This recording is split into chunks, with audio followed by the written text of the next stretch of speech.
Hello అందరికీ అందరూ ఎలా ఉన్నారు? నేను బాగున్నాను, మీరు కూడా బాగున్నారు అనుకుంటున్నాను. సో రీసెంట్గా నేనైతే క్యాస్ట్ ఐరన్ ఐటమ్స్ అనేవి అన్బాక్సింగ్ వీడియో పెట్టాను కదా. చాలామంది చాలా డౌట్స్ అడిగారు, వాట్ ఈజ్ క్యాస్ట్ ఐరన్, అవే ఎందుకు తీసుకున్నారు ఇవన్నీ చెప్పి. సో నేను ఈరోజు క్యాస్ట్ ఐరన్ యూజెస్ అయితే చెప్తాను. ఈ వీడియోని అయితే ఫుల్గా చూడండి అండ్ వీడియోకి ఒక లైక్ చేయండి, సబ్స్క్రైబ్ చేసుకోండి for more videos.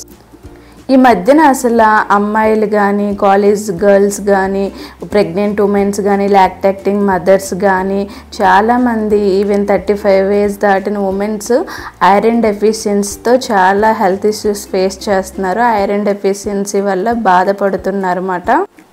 Iron deficiency కాకుండా ఈవెన్ హిమోగ్లోబిన్ బ్లడ్ లెవెల్స్ కూడా చాలా పడిపోతున్నాయి.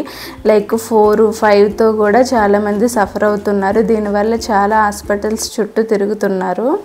సో ఐరన్ రిచ్ ఫుడ్స్ అనేవి మీరు గూగుల్ చేస్తే చాలా వస్తాయి. Fish, vitamin C related items చాలా వరకు ఉంటాయి, అవి తీసుకోండి.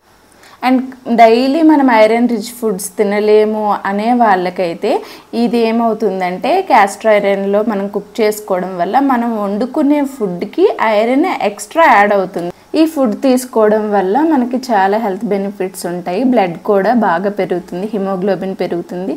ఫ్రై అయితే అదిరిపోయింది friends. Thanks for watching, bye bye.